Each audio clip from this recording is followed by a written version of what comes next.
Have you ever wondered what it takes to work in the space sector? Our guest today holds the unique title of Existential Detective. That got my attention. He operates at the intersection of imagination and reality, searching for the why behind the machine. Josh believes that whether it's a custom car, a fighter jet, or a next generation spacecraft, the difference between a concept and a reality comes down to the mastery of matter and mission. He is here to talk about how that unique blend of hands on grit and visionary design helps him turn futuristic dreams into reality.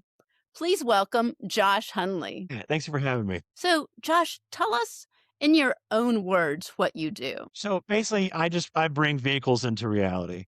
So people have these ideas, whether it's a car or a plane or a spacecraft, and they think to themselves, they want it enough that that they decide to bring it to life. And whether it's for fun or it's for it's for a mission or it's just for moving stuff around the planet. It finally gets to the point they need to make it. I mean, we've been in space for 70 years.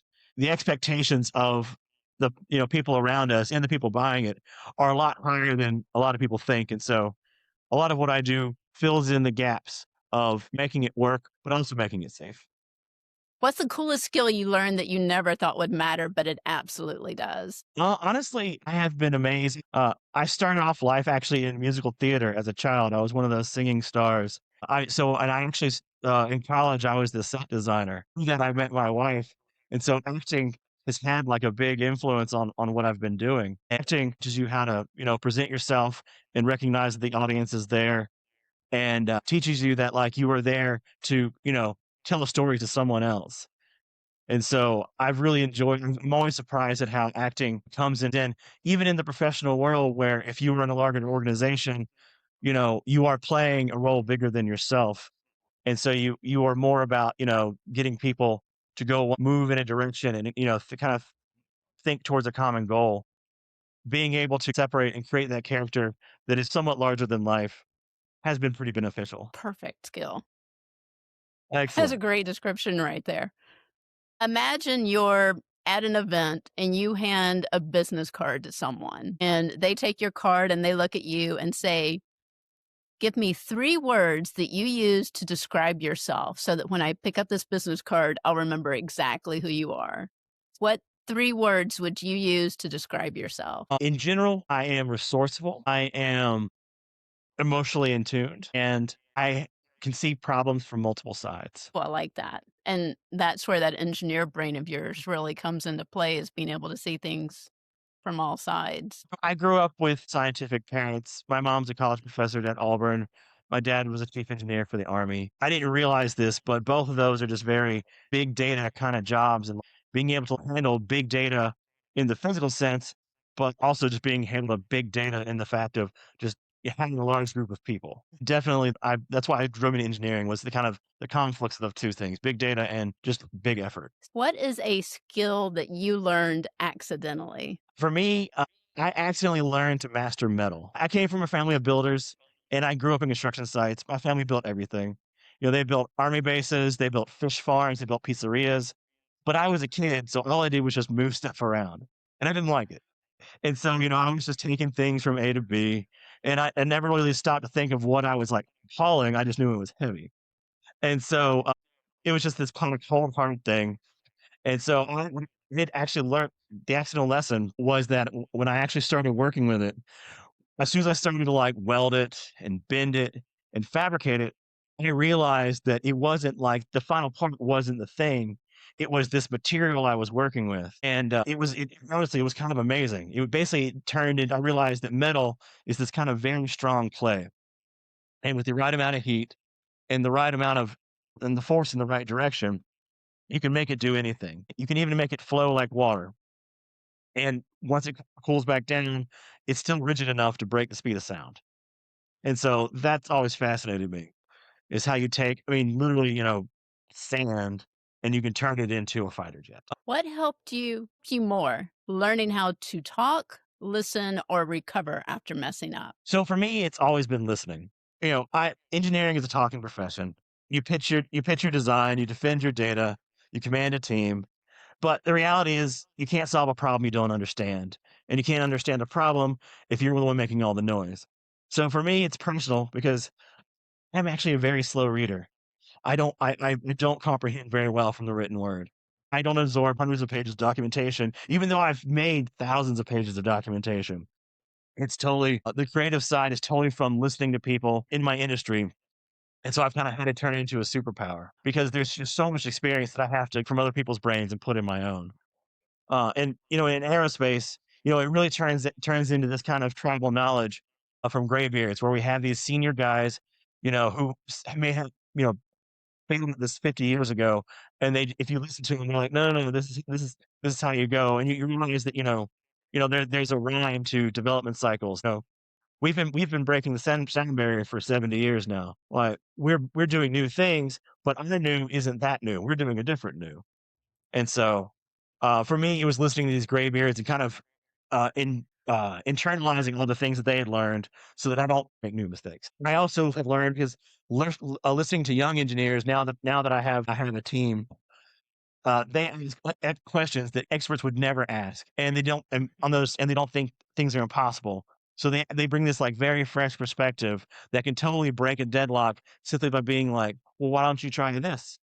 And the rest of the room was like, "Well, that's close enough to something else that failed." But what they say is, just enough different that it totally works. Moving into the story, because I always bring Addie into the conversation. And I think you're going to appreciate this little story that I'm bringing in.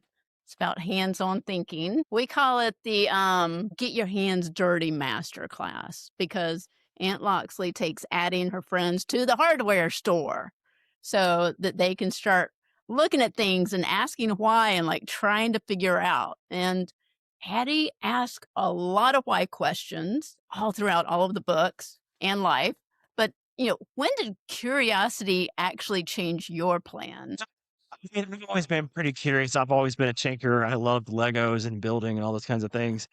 But it really didn't turn into something bigger until probably halfway through my career when I started doing nuclear work. So essentially, in context, nuclear is a world where guessing isn't an option. And so we started having to deal with this thing called acoustic loads. We're basically, as we're creating the steam to turn generators to power cities, this steam was getting so loud that it could break metal. And that was amazing to me. I didn't realize that you could actually make sound so loud to do that. And so as you're going through, when we measure stuff, we're like, okay, make this thicker or make this heavier, add more metal. And so for a while, I was just this professional punch maker. I was modifying designs, making them work. But then finally hit me that these acoustic waves were appearing in the data, and everyone was focusing on surviving them, but no one had stopped to think, why is the sound originating in the first place, and what is the physical reason, and where is it coming from? To kind of look at it from developing the load side, basically just picturing the sound and modeling the sound and figuring this out. And so I ended up applying for them and developing something called the two microphone method that essentially uses microphones to say, hey, which sound is going this way and which sound is going that way. And then from that, we can take that and give it kind of a mathematical context and push back and kind of take a guess at where it's coming from in the actual reactor. And so that Wow. basically shifted my career, you know, from Yeah. a stress analyst, which is a valuable skill in both in the nuclear and in the aerospace world, into this existential detective that kind of just digs deeper. Definitely. That's the best example of digging deep I've ever heard in my life. That is awesome. What is one small thing a kid could practice this week that would help them later? Have to hear me out on this one. My one small habit is make your bed. I know it sounds cliche, and it's something a drill sergeant would say, but life, whether you're a student or an artist, it's an endurance sport, and we're kind of in here for the long haul. In order to survive this marathon, you have to live sustainably. When you're in a deep project, maybe studying for finals, or maybe in the middle of a launch campaign that's taking forever, chaos starts to creep in, and sometimes you just need that one little piece of control to do something for yourself. It's kind of this reset button. It's a signal to yourself that you respect your own rest and your own space. And I tell anyone, you can't build a high performance system if your foundation is falling apart. So making your bed is the first task of the day, and it's that one little small victory to kind of set things in motion. And after a long hard day, whether your experiment failed or the test didn't go right, you know, even if you just feel exhausted, at least you have this clean room and the made bed to come home to. That is a great note to end on there, Josh. Thank you so much for being on the show. And thank you for pointing that out because I know a lot of mothers are going to appreciate hearing you say, make your bed. Thank you for watching Books That Build Skills. If today's story sparked an idea, gave you courage, or helped you see what's possible, then it did its job. Now remember, skills are not born and they are built. One choice, one challenge, one brave step at a time. So hit subscribe, share this with someone who needs it, and keep exploring, building, reading, and dreaming big. I'm Loxley Brown, and this is Books That Build Skills. And you're just getting started.